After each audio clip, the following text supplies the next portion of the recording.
আল্লাহ রাব্বুল আলামিন আপনাকে আমাকে 70 বছর 60 বছর জীবন দিয়েছেন, সেখান থেকে আল্লাহর জন্য কিছুটা সময় হলেও খাস করে স্পেশাল ভাবে বিশেষভাবে আল্লাহ রাব্বুল আলামিনেরকে দেওয়া দরকার আছে।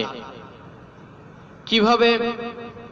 এই মাসে আল্লাহ রাব্বুল আলামিন কোরআন অবতীর্ণ করেছেন। শাহরু রমাজান আল্লাযী উনজিলা ফীহিল কুরআন হুদাল লিন-নাস ওয়া বাইয়িনাতিম মিনাল হুদা। একটা হচ্ছে উনজিলা আর একটা হচ্ছে তানজিল।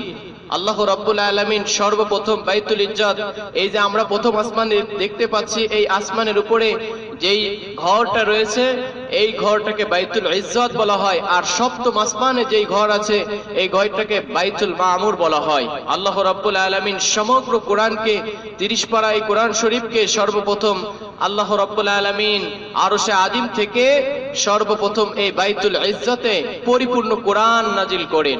শাহরু রমাজান আল্লাযী উনজিলা ফীহিল কুরআন, পরিপূর্ণ কোরআনটা সর্বপ্রথম এই বাইতুল ইজ্জতে অবতীর্ণ করেন।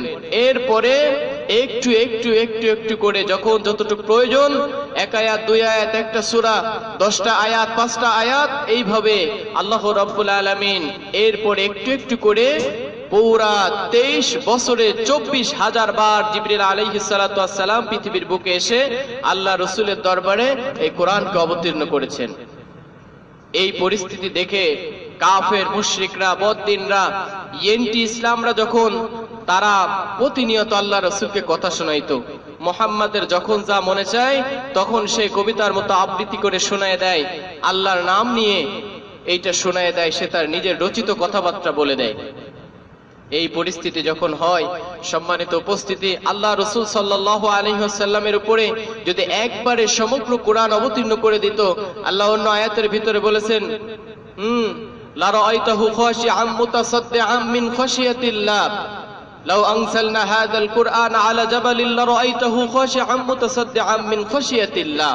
আমি যদি এই কোরআনকে পাহাড়ের উপরে অবতীর্ণ করতাম, পাহাড়ের উপরে যদি আমি এই কোরআনকে অবতীর্ণ করতাম, পাহাড় ভীতসন্ত্রস্ত হয়ে যেত, পাহাড় ভয়ে প্রকম্পিত হয়ে চূর্ণ বিচূর্ণ হয়ে যেত। সুতরাং মানব সম্প্রদায়, তোমাদের উপরে আমি কোরআনকে একবার অবতীর্ণ করিনি, একটু একটু করে কোরআনকে অবতীর্ণ করেছি। এটার মানে হচ্ছেন তানজিল। আর উনজিলার মানে হচ্ছেন আল্লাহ রাব্বুল আলামিন পুরা কোরআন যখন বাইতুল ইজ্জতে অবতীর্ণ করেন, এটার নাম হচ্ছেন উনজিলা। আর এটার ভিতরে অনেক বড় হিকমত রয়েছে।